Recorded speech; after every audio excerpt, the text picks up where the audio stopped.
Bismillahirrahmanirrahim.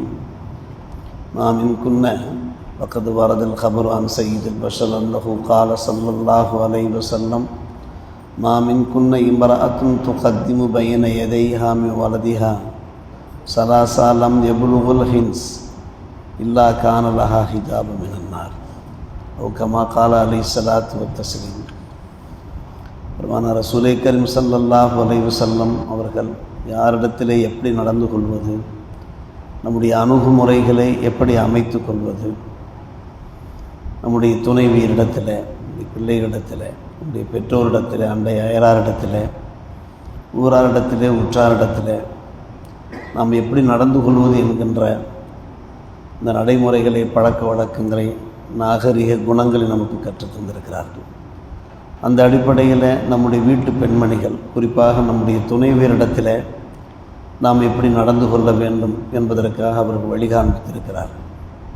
துணைவியரிடத்தில் மென்மையோடு, சாதுரியத்தோடு, இரக்க சிந்தனையோடு நடந்து கொள்ள வேண்டும் என்று பெருமானார் ரசூலே கரீம் ஸல்லல்லாஹு அலைஹி வஸல்லம் வலியுறுத்துகிறார்கள். ஃபயதஆமலு மஅஹுன்ன பில்லீனி வர்ரஹ்மா வல் முஹப்பா வல் அத்ஃப் வர்ரிஃப்க் என்கின்ற வாசகங்கள் இடம்பெற்றிருக்கின்றன.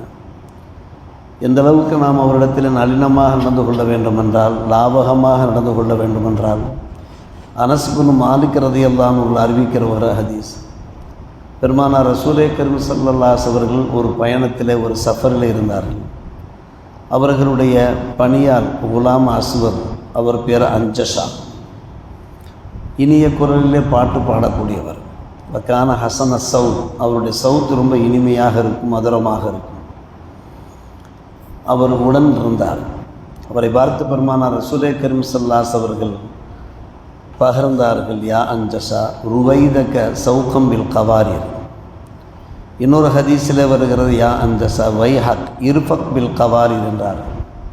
அஞ்சஷாவே, அந்த நண்பருடைய பேர் அஞ்சஷா, நீங்கள் ஓட்டி வருகின்ற ஒட்டகையில் பெண்மணிகள் இருக்கிறார்கள், பார்த்து கவனமாக நீங்கள் அவர்களை அழைத்து வாருங்கள், டிரைவ் பண்ணி வாருங்கள்.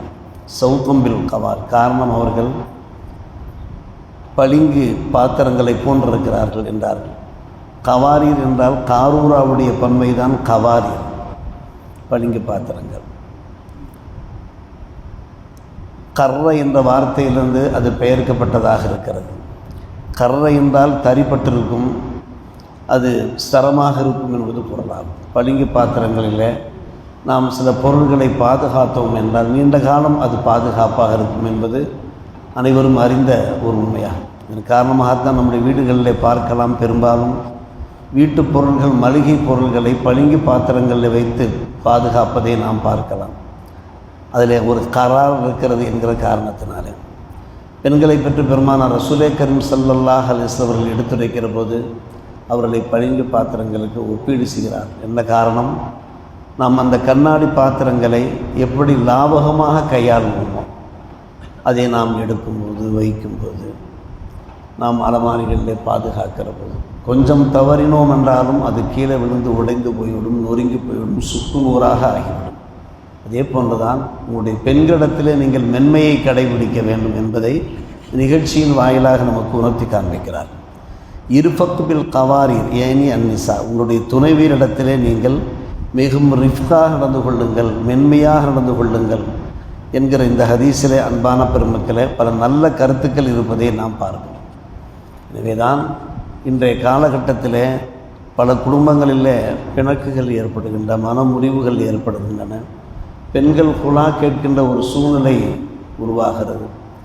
பல்வேறுபட்ட காரணங்கள் அதில் எடுத்துரைக்கப்பட்டாலும், சில காரணங்கள் அது நமக்கு திருப்தியாக இல்லாவிட்டாலும் கூட, அபத்தமான காரணங்களாக இருந்தாலும் கூட, ஒரு முக்கியமான காரணமாக சொல்லப்படுவது பெண்களிடத்திலே கணவன்மார்கள் முரட்டுத்தனமாக நடந்து கொள்கிறார்கள், காட்டுத்தனமாக நடந்து கொள்கிறார்கள், கடும் கோபம் கொள்கிறார்கள், மென்மையாக நடப்பதில்லை என்கிற ஒரு காரணமும் இருக்கிறது. சமீபத்தில் சீர்காழி அருகே இருந்து ஒரு நாட்டுக்காரர் நமக்கு ஃபோனில் அழைக்கிறார். அவர் பேசுகிறார். பெண் தன்னுடைய கணவனிடத்தில் குலா கேட்கிறார். அதற்கு என்ன காரணம் என்று கேட்டால், கடுமையாக கோபப்படுகிறார், ஆத்திரப்படுகிறார். அந்த ஆத்திரத்தை என்னால் சமாளிக்க முடியவில்லை, அந்த கோபத்தை என்னால் தாங்கிக் கொள்ள முடியவில்லை. இனியும் அந்த கோபத்தோடு அந்த கணவனோடு என்னால் சேர்ந்து வாழ முடியாது, எனவே எனக்கு ஹுலா பெற்றுத்தாருங்கள், தலாக் பெற்றுத்தாருங்கள் என்று அந்த பெண்மணி கேட்கிறார். நாங்கள் பேசி பார்த்தோம், அந்த கணவனிடத்திலேயும் விசாரித்தோம், அது உண்மைதான் என்று அவர் ஒத்துக்கொள்கிறார். ஆம், எனக்கு கோபம் வந்தால், ஆத்திரம் வந்தால் என்னால் அந்த ஆத்திரத்தை அடக்க முடிவதில்லை, சமாளிக்க முடிவதில்லை. நான் ஒரு மிருகம் போன்றுதான் மாறிவிடுகிறேன். இனி நான் அப்படி இருக்க மாட்டேன், தயவு செய்து எங்களை சேர்ந்து வாழ ஏற்பாடு செய்யுங்கள் என்று அவர் சொன்னாலும் கூட அந்த பெண்மணி கேட்க மறுக்கிறார். இப்போது அவர் சொல்லுகிறார், பின்பு சேர்த்து வைப்பீர்கள், மறுபடியும் இதே கதையாக ஆகிவிடும், தயவுசெய்து எங்களை நீங்கள் பிரித்து வைத்து விடுங்கள் என்று அவர் கேட்கிறார். என்ன செய்வது, பேசி பாருங்கள் என்று தான் நாம் சொன்னோம். அன்பான பெருமக்களே, இதுபோன்று பல பிரச்சனைகள் நம்மிடத்தில் வருகின்றன, ஃபத்வாக்கள் கேட்டு வருகின்றன. நீண்ட காலம் வாழ்கிறார்கள். வாழ்ந்ததற்கு பின்னாலே அன்றைக்கு மீறாத சொற்பொழிவில் தூத்துக்குடி மௌலவி அவர்கள் சொல்லியது போன்று 40-45 வயது கடந்ததற்கு பின்னாலும் கூட துணைவியர் தங்களுடைய கணவன்மார்களிடத்தில் சேர்ந்து வாழ மறுக்கிறார்கள். இது மிகவும் சங்கடமாக இருக்கிறது என்று தம்முடைய வருத்தத்தை அவர் வெளிப்படுத்தினாரே, அதற்கு இதுவும் ஒரு காரணமாக இருக்கிறது. கோபமும் ஆத்திரமும் ஒரு காரணமாக இருக்கிறது. பெருமானார் ரசூலே கரீம் ஸல்லல்லாஹு அலைஹி வஸல்லம் இந்த நல்லுபதேசங்களை நாம் கடைபிடிக்க வேண்டும். நம்முடைய துணைவியரிடத்தில் அவர்கள் போக்குக்கு சென்று தான் அவர்களை நாம் வழிநடத்த வேண்டும். ஒரு ஹதீஸை நமக்கு சுட்டி காண்பித்தார்கள், ஒரு மூமின் இன்னொரு மூமினான பெண்மணியை வெறுக்க வேண்டாம். அவரிடத்தில் ஒரு குணம் பிடிக்காவிட்டாலும் பிடித்த குணம் இருக்கும், அந்த பிடித்த குணத்தை வைத்து நாம் திருப்தி கொள்ள வேண்டும் என்று பெருமானார் ரசூலே கரீம் ஸல்லல்லாஹு அலைஹி வஸல்லம் அவர்கள் உரைத்த அந்த ஹதீஸை நாம் நினைவில் கொள்ள வேண்டும்.